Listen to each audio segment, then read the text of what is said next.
আজ যখন ফজর নামাজ পড়ার জন্য মসজিদে গেলাম, তখন এক মুসলিম ভাইকে দেখে অবাক হলাম।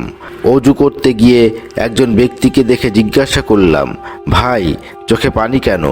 লোকটি চোখ মুছে টুপিটা মাথায় দিয়ে বলল, ভাই, আমাদের মতো গরিবের মনে হয় এই দুনিয়া নয়। সারাদিন পরিশ্রম করার পর দুঃখ কষ্ট যেন আমাদের পিছুই ছাড়ে না। এইটুকু বলে তিনি মসজিদের অপর পাশে চলে গেলেন অজু করতে। ওই সময় তাকে সান্ত্বনা দেওয়ার সময়টা আমার হয়নি। নামাজ আদায় করে কোরআন তেলাওয়াত শেষে বের হলাম মসজিদ থেকে, কিন্তু কয়েক পা এগুতেই সেই ব্যক্তিকে হাসতে দেখে বেশ অবাক হলাম। সরাসরি লোকটির কাছে গিয়ে বললাম যে, মসজিদে আসার সময় আপনি তো কান্না করছিলেন, কিন্তু এখন দেখছি হাসছেন। ভাই, হাসার কারণটা কি জানতে পারি? লোকটি হাসি থামিয়ে বলল, ভাই, নামাজ আদায় করে পুকুর পাড়েতে বসে কাঁদছিলাম।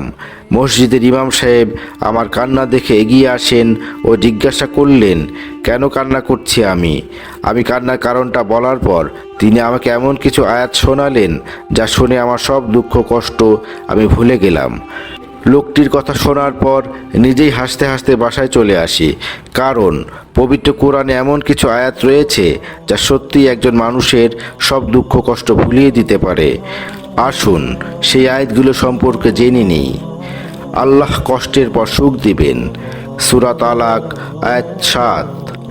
নিশ্চয়ই কষ্টের সাথে রয়েছে স্বস্তি। সূরা ইনশিরাহ আয়াত ৬। আমি তো আমার দুঃখ ও অস্থিরতাগুলো আল্লাহর সমীপেই নিবেদন করছি।